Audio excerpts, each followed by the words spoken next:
sepuh, udah tua renta, apakah pernah ada adegan dalam kehidupan kita membentak orang tua kita sampai orang tua kita merasa ketakutan kepada anaknya sendiri? Orang tua kita nggak berani untuk mengatakan keinginannya, ingin dibuatkan atau ingin dimasak, ingin dibelikan satu masakan kesukaan dia, saking takut dan saking kagetnya orang tua kita terhadap sikap kita yang pernah memarahi, membentak, bahkan kadang mencela orang tua kita. Coba ingat adegan itu yang pernah terjadi di suatu pagi di rumah kita kepada orang tua kita. Adegan yang pernah terjadi di suatu malam di hadapan orang tua kita. Bahkan kadang kita pernah memarahi orang tua kita sampai dia malu di hadapan orang banyak, di hadapan saudara-saudara kita, di hadapan saudara-saudaranya, di hadapan orang banyak yang dia tidak kenal, mungkin di jalan, mungkin di pasar, mungkin di mall, mungkin dimanapun. Karena kita kecewa kepada orang tua kita, lalu kita marahi orang tua kita habis-habisan di depan orang banyak. Sampai orang tua kita merasa sedih, kecewa, lalu merasa takut kepada anak yang dulu sering dia gendong. Anak yang dulu dikecup keningnya, tetapi ketika anak ini merasa sudah mampu, sudah punya segalanya dan orang tuanya dalam keadaan lemah, dengan sombong dia membentak orang tuanya. Dengan sombong dia memarahi orang tuanya tanpa pernah peduli dan tidak pernah lagi ingat bagaimana dulu dia diperlakukan oleh ayah ibu. Ingat, adegan itu pernah terjadi dalam kehidupan kita. Kalau kita merasa kita tidak pernah melakukan itu, mungkin kita adalah seorang pelupa. Saya kira orang seperti kita yang dulu pernah masa-masa kelam, pernah nggak stabil emosinya, pernah mengalami masa-masa sulit. Saya kira semua kita pernah ngalamin masa ketika kita benar-benar menyakiti perasaan ayah dan ibu kita. Kita buang semua jasa mereka, lalu kita mengatakan kalimat-kalimat yang seolah-olah kita adalah anak yang tidak pernah mendapatkan kebaikan dari orang tua kita. Ayah kita diam ketika dimarahi oleh kita, dan dia tidak pernah mengatakan, dulu kamu pernah seperti ini tapi saya sabar. Dulu saya habis-habisan berkorban untuk kamu. Saya korbankan semuanya. Saya siang malam mencari nafkah untuk kamu. Ayah kita tidak pernah mengatakan itu di hadapan kita. Dia tetap sabar menanggung semua ucapan-ucapan dan bentakan dari anaknya. Apalagi ibu kita. Apakah dia mengandung kita 9 bulan hanya untuk ketika kita lahir lalu membentaknya? Dia mengandung kita 9 bulan dalam kepayahan. Nggak bisa duduk, nggak bisa tidur, nggak bisa berdiri, jalan kemana-mana berat. Apakah hanya untuk melahirkan seorang anak yang congkak, sombong, yang kemudian membentak ibunya hanya karena kesalahan kecil yang dilakukan ibunya? Ingat, adegan itu pernah terjadi dalam kehidupan kita. Lalu coba baca perintah Allah. Sehingga pantas jika Allah Subhanahu wa Ta'ala sangat murka kepada anak, sesoleh apapun dia, ahli tahajud sekalipun, tinggal di Masjidil Haram sekalipun, kalau dia durhaka kepada ayah ibunya, ini tidak ada nilainya di mata Allah Subhanahu wa Ta'ala. إما يبلغن عندك الكبر أحدهما أو كلاهما فلا تقل لهما أف. Seandainya salah satu dari mereka atau keduanya tumbuh atau hidup bersama kalian dalam tanggungan kalian, maka janganlah sekali-kali kalian mengatakan kepada keduanya kalimat-kalimat yang menyakiti. Uffin. Allah larang kita untuk mengatakan itu.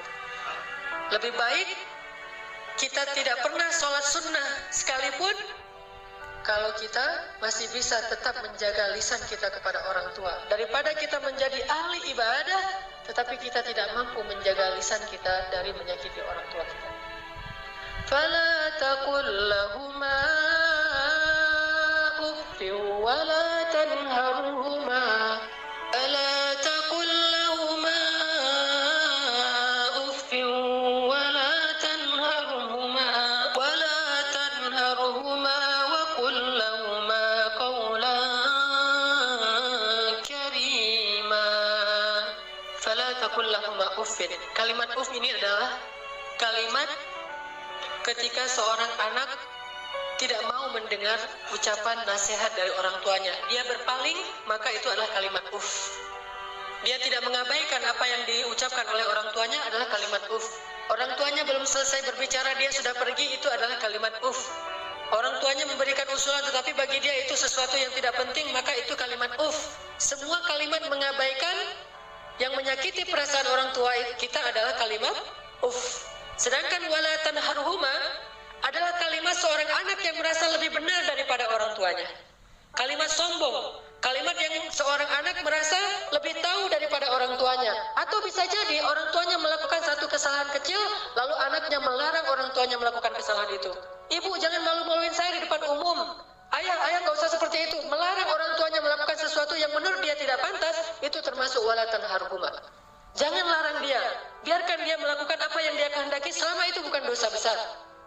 Bahkan apalagi urusan-urusan sepele di rumah tangga kita, mungkin dia melakukan sesuatu yang nggak berkenan bagi kita. Katakanlah misalnya dia memakai baju yang menurut kita tidak selalu pantas. Katakanlah dia beradab dengan adab yang tidak terlalu kita senangi. Jangan larang dia, tetapi ajaklah dia bicara yang baik-baik. Jangan pernah melarang dia melakukan sesuatu yang membuat dia merasa disalahkan, yang membuat dia merasa sensitif, karena semua itu masuk wala tanharhuma. Terus apa yang harus kita lakukan? Wa qul lahuma qawlan karima. Katakan kepada keduanya ucapan yang karim, ucapan yang mulia. Bagaimana ucapan yang mulia? Disertai dengan senyum dari anaknya, dengan suara yang lemah lembut, dengan tetap menjaga perasaan orang tuanya. Itulah qawlan karima. Tapi kalau kita mengucapkan kalimat yang paling benar sekalipun, bahkan tentang perintah Allah sekalipun, kita bilang kepada orang tua kita, atau kita larang orang tua kita dari berbuat satu kesalahan. Misalnya ibu kita membicarakan tentang orang lain, dia menggibah, karena dia tidak paham bahwa itu dosa, dia menggibah. Dia tidak pernah ngaji seperti kita, karena nggak punya waktu sebanyak kita, dia sibuk mengurus kita. Suatu saat dia menggibah tentang saudaranya, tentang keluarga, tentang orang lain, maka jangan larang dia dengan cara yang membuat dia merasa sakit hati, membuat dia merasa tersinggung. Walaupun dia salah dan kita yang benar, kita mengatakan kalimat yang baik, yaitu kalimat yang ibu jangan menggibah orang lain, ibu itu dosa besar dan seterusnya, membuat dia sedih, itu termasuk wala tanharhuma. Terus apa yang harus kita katakan? Katakan qaulan karima. Pilih kalimat yang paling baik yang bahkan belum pernah kita ucapkan semasa hidup kita. Bahkan kepada pacar kita, istri kita, suami kita, orang yang paling kita cintai pun kita belum pernah katakan kalimat sebaik itu. Katakan itu kepada orang tua. Mereka lebih berhak dapat kalimat yang terbaik dari anaknya. Siapa suami kita sehingga kita memilih kata-kata yang paling santun untuknya, tapi kita tidak menyedekahkan kata-kata itu untuk orang tua kita? Siapa istri kita? Pengorbanan apa yang sudah diberikan istri kita? Dia hanya datang dalam kehidupan kita karena melihat situasi kita, melihat diri kita, melihat kepribadian kita, hasil dari perjuangan orang tua kita. Harta kita yang sudah mapan, pekerjaan kita yang sudah jelas, kemudian penampilan kita yang menarik, semua ini hasil pengorbanan orang tua kita, lalu istri kita mengambil manfaat darinya. Siapa dia untuk kita lebih dahulukan daripada ayah ibu kita? Apalagi orang yang bukan siapa-siapa dalam kehidupan kita, tidak ada hubungan apapun selain pertemanan, yang kemudian kita menyebutnya sebagai kekasih kita.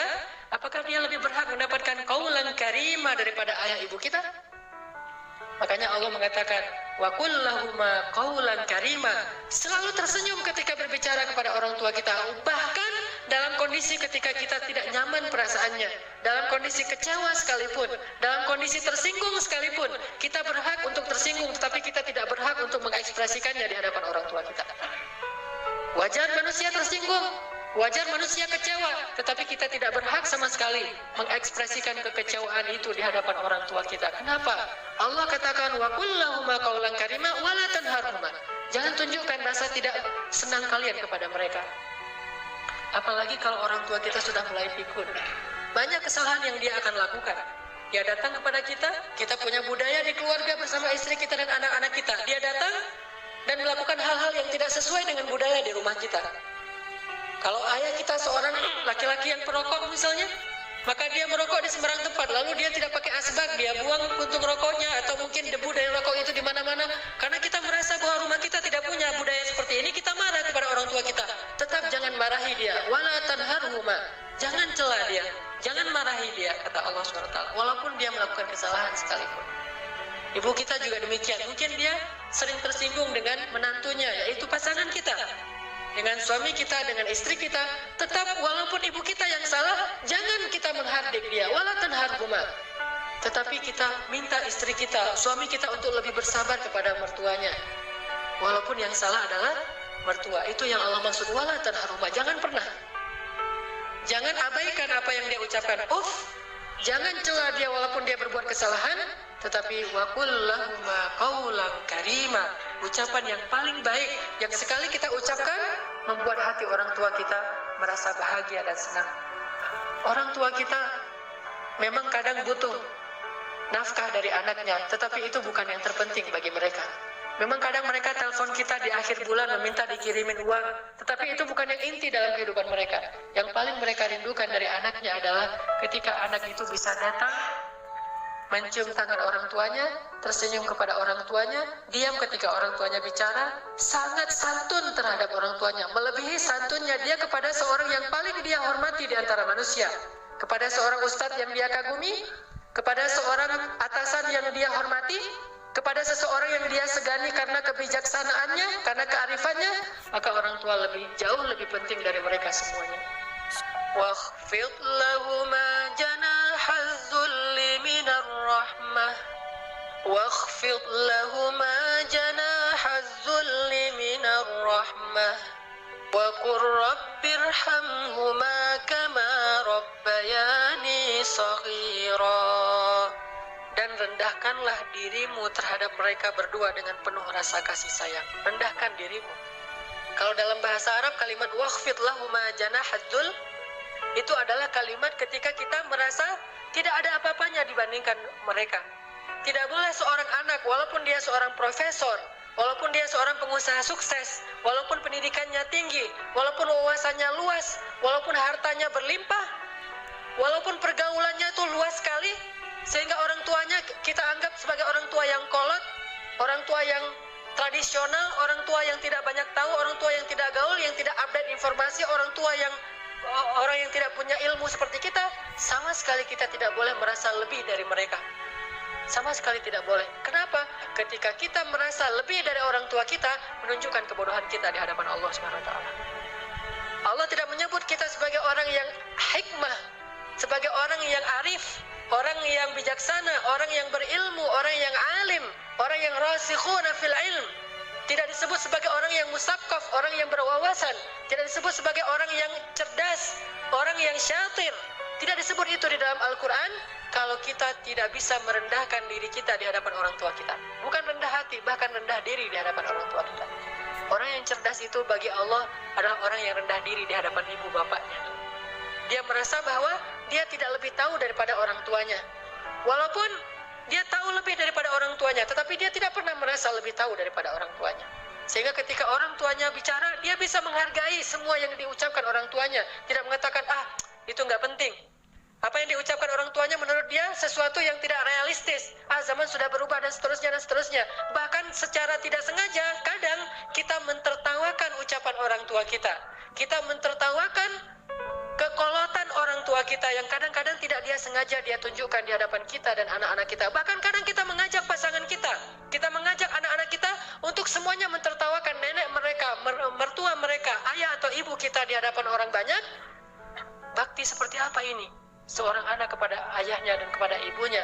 Ketika kita sama-sama bersama keluarga kita, anak kita yang udah pintar megang gadget, istri kita yang di tangannya selalu ada HP, sementara kita juga sibuk dengan ke pekerjaan kita. Apa yang ada di tangan ibu kita? Foto anaknya, foto kita ketika kita masih kecil. Dia rindu masa-masa ketika dia bisa memeluk anaknya yang sudah lama tidak memeluknya. Tapi dalam situasi kayak gitu, kita mentertawakan orang tua kita. Siapa kita? Apakah kita menjadi seperti sekarang ini tanpa pengorbanan dari mereka? Maka Allah mengatakan, wakhfid lahuma janahaz dzulli minar rahmah. Rendahkan dirimu di hadapan orang tuamu beserta dengan kasih sayang. Rendahkan diri dengan kasih sayang. Bahkan kalau kata Nabi, ketika ada seorang laki-laki yang menawarkan diri untuk berjihad bersama Rasulullah, Rasulullah bertanya, apakah ibumu masih hidup? Dia mengatakan, ya Rasulullah, ilzam rijlaiha. Apa kalimatnya? Ilzam rijlaiha. Ilzam itu adalah terus menerus. Rijlai artinya dua kaki, ha adalah perempuan.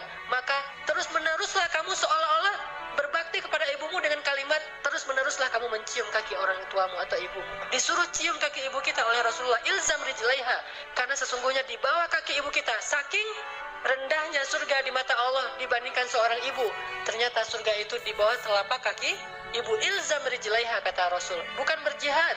Bagi kamu, khusus bagi sahabat ini tidak berlaku bagi yang lain, tetapi ini pelajaran tetap sunnah Nabi. bukan jihad yang terpenting bagi dia, karena dia belum baik kepada ibunya. Bukan berdakwah kepada banyak manusia yang terpenting bagi dia amalannya, bukan tahajud, bukan ibadah, bukan ke masjid setiap 5 waktu dalam sehari, tetapi amalan yang paling penting bagi laki-laki ini adalah ilzam rijlai ummika. Maka ilzamlah, tunduklah kamu, dan selalulah kamu berada di kaki ibumu, selalulah kamu berada di kaki ibu. Gak pantas bahkan seorang anak dengan kesombongan dia duduk di atas, ibunya di bawah. Atau setidaknya dia berduduk sama rata dengan ibunya. Anak yang paling cerdas, yang paling arif, yang paling dicintai Allah itu justru dia selalu duduk di bawah kaki ibunya. Dia manja kepada ibunya, dia memijit-mijit kaki ibunya yang mungkin dulu di masa yang masih kecil lelah. Bukan lelah sekarang, apa sih ibu mah kerjaan dari pagi tidur aja. Mungkin sekarang dia tidak lelah karena dia sudah tidak banyak pekerjaan, tetapi dia pernah sangat-sangat lelah ketika membesarkan kita. Maka kalau dulu kita tidak pernah memijit kakinya, sekarang kita balas. Kita mijit-mijit kaki ibu kita. Kita tanya ibu-ibu mau dipijit di bagian mana, di pundak atau di kaki atau di lengan. Pasti dia akan mengatakan tidak usah. Kalaupun dia meminta, maka kita berbahagia karena ibu kita menunjukkan apa yang harus kita lakukan. Sampai seorang salafus salih, ketika ibunya meninggal, dia menangis. Orang bertanya, ya Syekh, kenapa Anda menangis? Bukankah ibu Anda ini meninggal dalam keadaan baik? Dia orang yang solehah dan seterusnya, dan semuanya juga akan kembali kepada Allah. Kenapa Anda menangis? Apa kata salafus salih ini? Saya menangis karena saya tahu bahwa mulai hari ini pintu surga itu telah tertutup untuk saya. Sejak ibu saya meninggal, berarti pintu surga itu telah tertutup untuk saya. Maka berbahagialah teman-teman sekalian yang masih punya ayah dan ibu. Apalagi ketika ayah dan ibu itu sudah semakin dalam tanda kutip merepotkan kita. Maka justru saat itulah Allah Subhanahu wa Ta'ala memberikan kita pintu surga yang sangat lapang untuk kita masuki. Bersabarlah. Bersabarlah dalam menghadapi berbagai macam perangai mereka. Walaupun mereka menyakiti perasaan kita, jangan tunjukkan itu di hadapan mereka. Wakhfid janahak. Tundukkan diri kita. Kalau perlu cium kaki orang tua kita. Terus terakhir Allah katakan, wa qur rabbir hamhuma kama rabbayani shaghira. Ya Allah, sayangilah kedua orang tua saya sebagaimana mereka membesarkan saya sejak kecil. Sayangi mereka ya Allah. Itu kalimat yang paling besar yang bisa kita ucapkan untuk orang tua kita ketika mereka tidak bersama kita, baik mereka masih hidup atau sudah wafat sekalipun. Katakan itu selalu di dalam doa kita, baik ketika sujud atau di luar sujud, di luar sholat. Wa qur rabbirhamhuma kama rabbayani shaghira. Datangi orang tua kita. Kalau tidak ada orang tua, mertua kita, karena itu juga orang tua kita, minta maaf kepada mereka, minta ampun kepada mereka. Mudah-mudahan keridhaan mereka akan menurunkan keridhaan Allah dan rahmat kepada kita.